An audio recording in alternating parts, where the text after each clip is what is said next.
Mae awyr ddur nos uwchben BannauBrycheiniog wedi ennill statws arbennig mwyn ei warchod i'r dyfodol. Y gobaith ydy y bydd y statws awyr dywyll rhyngwladol yn hybu twristiaeth yn yr ardal.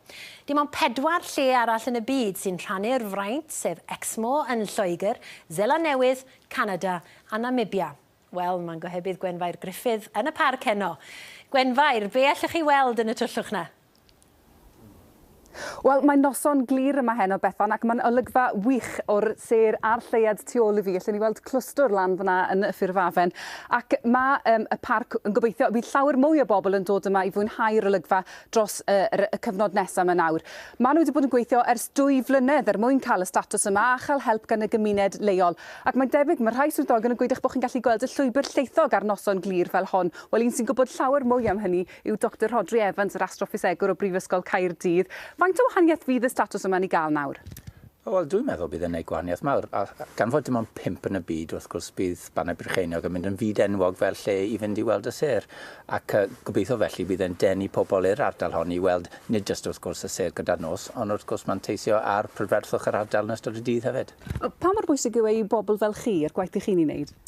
Wel, mae pobl sy'n gwneud ymchwil fel fi yn mynd mas i lefydd anghysbell ar ben mynyddoedd i wneud ein ymchwil ni.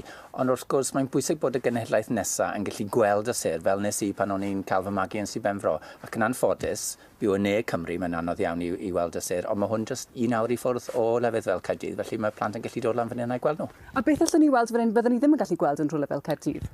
Wel, fel wedwch chi, y llwybr lleithog, a'r noson glir dywyll chi'n gallu gweld tua 6,000 o sêr, a jyst cwbl o ddysynau o rywle fel Caerdydd. Ni'n wynebu tuag at o Ryan lan fyna, jyst i'r de o'r lleiad, ac reit yng nghanol i'r de o regus o Ryan, mae yna lle ble mae sêr yn cael ei ffurfio, ni'n galw fe cleddyf o Ryan ac nifwl o Ryan. Chi ddim yn gallu gweld hwnna yn Gaerdydd, fan hyn chi'n gallu gweld e jyst gyda'r llygad. Gwych, diolch yn fawr iawn i chi. Wel, yma hefyd mae Catrin Marks o y parc. Echwan i'n ôl i'r dechrau, siwt ych chi wedi cael y statws yma? Wel, mae wedi bod yn gwaith galed dros 2 flynedd. Dechreuodd ei mas gyda'r Cymdeithas Parc BannauBrycheiniog, yn gweithio gyda'r Parc Awdur Cenedlaethol BannauBrycheiniog. Wel, fel fi'n gweud, nôl yn 2011, a oedd rhaid mynd mas yn gyntaf i asesu'r lefel llygredd olau yn y parc.